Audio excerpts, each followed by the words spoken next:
Esselamu aleyküm vatandaşlar. Dünya, köngülüm sana aydayın. Bağı bossanır dünya. Garaşsan acıp sevgimi kanır dünya. Bağlarında kuş olsam, dağlarında koç olsam, gözlerinde yaş olsam, sevgimi kanır dünya. Kime aydın sağsın sen? Kime bir gün yazsın sen? Kim doğur seher bilen? Valtlayın o var dünya. Ah Muhammed bar sedim, yurdu görüp geçsedim. Şığırlarım yaşasın, kim gitse kalır dünya.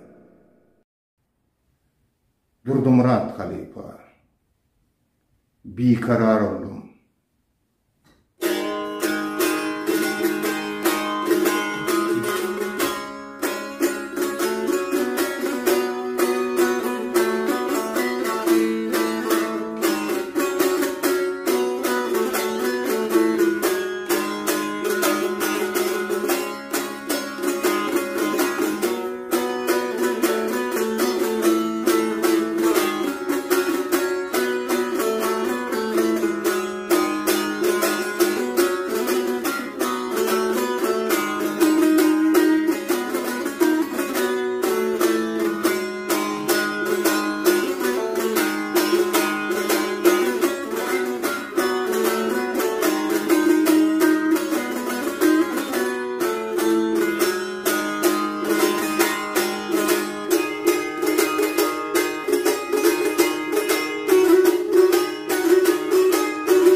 Yanlışına düşünen bir gerek ağlar.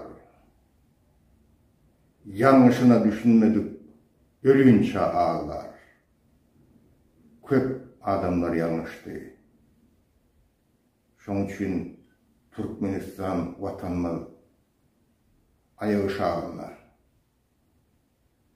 Halk kösenýär, ören kösenýär.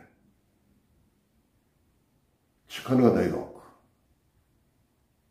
Bizi hemişe o çırın sonuna koyarlar. Sebebi biz ağzı bir der. Biz ağzı bir bolmasak adamlar, Türkmenler menüsünün hem meğnine gülleniyor. Biz ağzı bir bolmasak biz bir dünyada hemişe o çırın sonuna dururuz. Vatanımızı alad edip bilmez. Biz köseniriz. Çingir Han gelip Meru şäherini yıkalıveri bir müngül geçipdir. Biz henüzüm ağzı bir der. Sebebi aramızda gelmişekler var. Vatanımızı gelip talanlar var. Bizim yerimiz, bizim vatanımız olunku değil. Olur şoň üçin bizim vatanımız taliyalar. Olorun ayağı astynda Türkmenistan. Biz Türkmenler, etnik Türkmenler birleşmeli, ağır olmalı. Ve yanadan Türkmen Halk Respublikasyny ilan etmeli. Ve gelecekki nesillerimize täze yol gurnap bermeli ve täze watan koymalı. Şu arada kirekdim adamlar. Şunu men size aydasın geldi. Dinleýäniňiz üçin köp sag ol.